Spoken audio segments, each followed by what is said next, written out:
My name is Emily, a 28-year-old woman living at home with my mother and older sister Catherine, who is 2 years my senior. Because of this, my family often refers to me as an unemployed failure in my late 20s. At 28, I find myself confined to my room. Hey, unemployed failure, pay this month's rent. My sister Catherine bangs on the door, her voice raised. After graduating from school, Catherine landed a job at a local company but quit, citing issues with her juniors. Rumors suggest she was the one bullying them, which caused problems. Now, she takes up short-term part-time jobs, proudly calling herself a part-timer. At least I'm working part-time, Catherine often says. You're the unemployed failure here, the lowest in this house. I've never been good at socializing, dating back to my school days when I was constantly compared to Catherine. She was outgoing and popular, while I was more reserved. Catherine enjoyed teasing me, labeling me a failure and spreading rumors about me to her friends.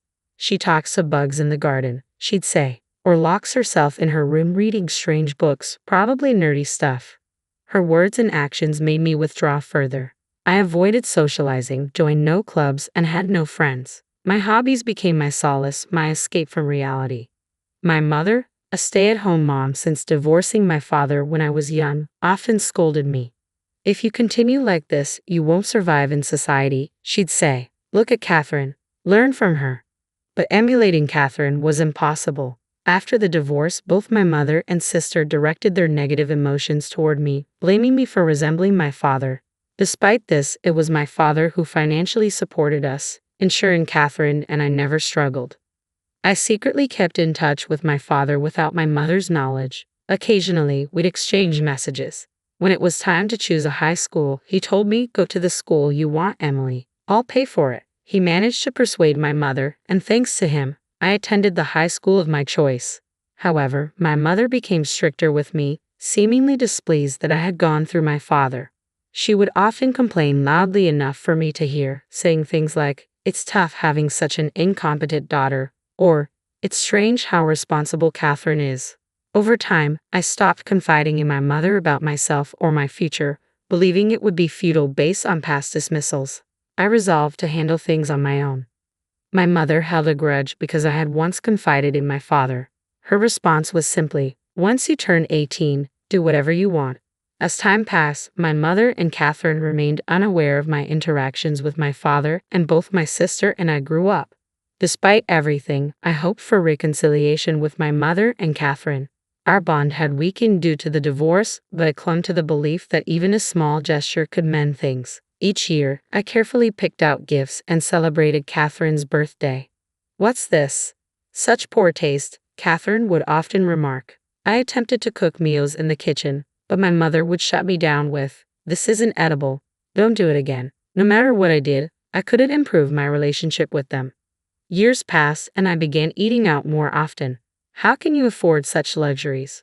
Where are you getting the money?" My mother would scold me. I dodged her questions, simply saying, "I have a part-time job." After turning 22, I began paying rent after my father's financial support ended. Catherine quit her job, leaving both her and my mother with no income.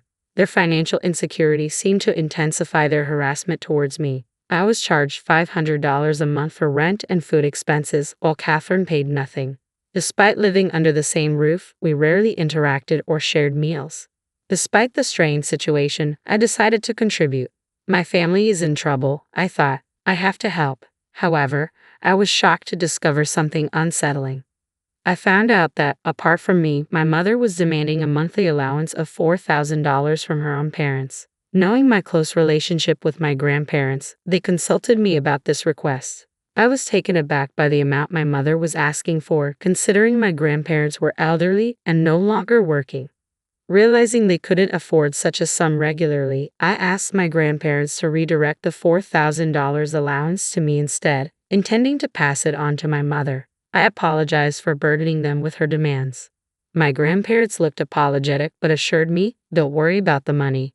There's a reason we didn't give it directly to your mother." I feared my mother might exploit the situation if she knew I had access to that money. I held on to hope that Catherine finding a new job would ease our financial concerns and restore our family dynamics. With that hope in mind, I continued to pay a total of $4,500. One more thing, Emily, my mother announced with a smirk. Mom and I are moving to a new apartment soon. Which new apartment? I asked cautiously. Catherine proudly handed me a brochure of a luxury high-rise. Here, it's amazing, isn't it? The location, amenities, and view were indeed top-notch, but I couldn't fathom who would pay for it or why they were moving there. After all, Catherine only worked part-time jobs. Lost in thought as I examined the brochure, Catherine remarked, I might let you live there too. You? Live there too? She taunted. You're unemployed trash who can't do anything without us, right? Well, if you insist, I might consider letting you live there. What will happen to this house? I asked. We'll start the selling process and put it on the market within a month, Catherine replied, dismissing my concerns. Ignoring Catherine's remarks, I had been feeling our current house was cramped. While evaluating whether the condo was worth its price, I decided to consult a friend knowledgeable about real estate investment. He's a friend from my student days. I explained to my mother and Catherine later. His comment was, I think it's a decent property, and that convinced me. My mother and Catherine exchanged glances, clearly thrilled. It seemed they had always intended for me to foot the bill. Well then, we need to start the paperwork immediately, my mother said cheerfully. You, the shut-in, can use this as practice to get out and handle it, Catherine added with a smirk directed at me. Despite their remarks, I had already planned to go ahead with the purchase, so I didn't argue. I immediately contacted the real estate agency, went to their office, and proceeded with the purchase, not just the rent. When I returned home and informed them that I had completed the procedures, both my mother and Catherine cheered loudly. Ignoring their noise, I quickly retreated to my room. A few days before the scheduled moving day, I found a note on the boxes containing my belongings saying, no need to transport. What's this about? I asked my mother and Catherine. They were casually sipping tea, already done with their preparations. Catherine feigned ignorance. It's your stuff, right? Oh, aren't we moving tomorrow? I questioned. Only Mom and I are moving to the condo. We've decided to sell this house. You need to leave ASAP. We're leaving you behind because you're bad luck. You can't be unemployed forever. Stand on your own 2 feet, my mother added, making cutting remarks. I see, I simply replied and returned to my room. On moving day, my mother and Catherine's belongings were swiftly packed and taken out. They were excitedly bragging to the movers, we're moving to a condo with an amazing night view. Of course, they completely ignored me. I stayed in my room, focused on my work. A few hours later, my phone started ringing incessantly. Hello? Hey, unemployed trash, what's going on? Catherine's voice pierced through the phone. They told us the contract isn't set up. Emily, didn't you handle the paperwork? I thought you could at least manage that, you useless piece of junk. The shouting was so loud that I instinctively moved the phone away from my ear. Well, I did handle the paperwork, I replied calmly. What do you mean? They told us we aren't the current leaseholders. Catherine's voice grew high-pitched and accusatory. I did handle it. I did rent it. I bought it, but since only Mom and you were supposed to live there, I sold it. Sold? That's right. The day they told me I couldn't move with them, I sold the apartment. It was a bit of a hassle, but I didn't want to pay for a home that only you would live in. Their voices sounded like they were arguing over the phone. Why don't you two just renegotiate the contract? I suggested. My naive sister has a point, Mom. Let's renegotiate it for us. We can make Emily pay us back later, Catherine suggested. Yes, let's do that, my mother agreed. The call abruptly ended. A few hours later, my phone rang again, this time with Catherine's shrill voice. You schemed something, didn't you? What are you talking about? I figured as much, I said to them. Why can't we sign it? Catherine asked. I don't know, I replied. They said something technical, something about not having enough credit or something. Catherine isn't the sharpest tool in the shed. She probably doesn't understand the term credit, I muttered to myself. They don't trust you to sign a contract, I explained patiently, as if teaching children. It's about social credibility. You often claim to be a part-timer, but barely work, making you pretty much unemployed trash. They won't lease to someone like that.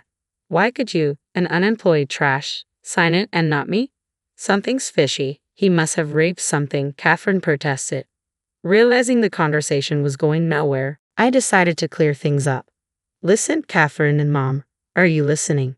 Remember I went to an art school? I began. despite mom being against it because it was far away. I've always been drawing. I even won a national competition in high school. My achievements were recognized, and I got a scholarship to attend a famous art university. Neither of you knew, did you? I never told you guys. I'm still drawing, using Dad's room for it. The monthly rent of $4,000 might seem high, but I felt it was okay given the hassle of moving. Oh, I'll send you the link to my portfolio website, I continued, sending it to both Catherine's and Mom's phones. This site showcases my achievements and past works. There's also a contact form for potential buyers of my artwork. I'm not an unemployed trash. I've been investing my income as well. I think my annual income is on par with business owners. My income is leagues ahead of yours, Catherine, who claims to be a part-timer. That's why I have credibility. You're lying? Stop making things up. Catherine's voice was faint and incredulous. I could faintly hear my mother's voice. I've never been particularly good at interacting with people, but I've always had a keen interest in art and paintings. Finding joy drawing objects around the house, replicating plants and copying insects, the art book my father secretly bought for me on my birthday is a treasured item. To my unsophisticated sister Catherine, it probably looked like something a nerd would read. Being a successful artist, I of course don't work for a company, I thought, reflecting on how to my mother and Catherine, I probably appeared as an unemployed recluse trash. After all, they've never shown any interest in me before. They have no clue about the real me. I don't know or care if you're some great person, but I won't forgive you for betraying Mom and me, my mother said. I was even impressed that they could pick a fight at this moment. You're selling the house within this month, right? What? Selling it. That's what you and Catherine decided, right? To kick me out. I could tell over the phone that both my mother and Catherine were speechless. I've already moved, as I told you, to one of the apartments I had invested in. I heard my mother and Catherine starting to panic on the other end, saying things like, "This is bad, we have to cancel the sale." After they removed their belongings, I had another moving company take out the rest. I'm already relaxing in my new place, sipping my coffee, I remarked. Looks like you two might end up homeless. Hope you can cancel the sale in time. How much more will you mock your family to feel satisfied? My mother said. Hearing her say that for the first time, I shouted back in anger. That's my line. I don't expect them to understand how I felt all these years being treated as the lowest in the family. I don't want to feel sorry for myself. There are so many things I couldn't do because of Catherine, many things I resented her for, but I believe the path I chose was right. Through art, I've made many friends and acquaintances. And then, I'm engaged. I'll be living in my new home with my fiancé, so there's no room for you. Please enjoy living without the newest nuances, I declared and hung up. Are you okay? My husband cautiously asked from behind. He seemed surprised because I rarely raised my voice. Yeah, I'm fine. They're like parasites, so they'll figure things out even without me, I replied. I've given up on my jobless sister in her 30s and my mother in her 40s who's the same. They somehow managed to cancel the sale of the house and moved back in. I lost all reasons and the willingness to pay them rent or the $4,000, so I stopped all financial support. It seems my penniless mother turned to my grandparents again. Emily did something terrible, she's the worst. It's all because of her that we don't have money, she seemed to claim. She probably thought things would work out if she just acted spoiled, as always. However, my grandparents were furious when they heard the whole story from me. Shameless. The one who's truly awful is you, isn't it? How could you treat Emily like that all these years? Mocking her, demanding her money, treating her like a nuisance. Unbelievable. You deserve to be abandoned. My mother lost trust even from her own relatives. Catherine tried to get a job again, but it seems she's struggling. It had been years since she last worked. She occasionally called me, Emily, I realized I was wrong too. Let's put that behind us. Can you introduce me to a job or maybe a man who could be my husband? I was wrong too. What does she mean by I was wrong too? As expected, Catherine never changes. Asking for a job is one thing, but including a husband in the mix, she's clearly looking to leech off someone. Sorry, I don't think I know of any jobs or men that would be a match for you, I replied, meaning she's too much to handle. Oh well, let me know if you find any. Does Catherine think a prince will come to whisk her away? She's already 30, yet still so immature in this respect. Catherine and my mother are so alike. The reason my mother divorced my father was because she solely depended on his income without doing anything herself. My father, having a job with frequent overseas assignments, found it challenging to raise children, so he had no choice but to entrust their custody to my mother. He told my mother to raise us properly since he was providing ample child support. As a result, while my mother doted on Catherine, it seemed she grew to resent me, who took after my father. And now, even I have turned my back on my mother.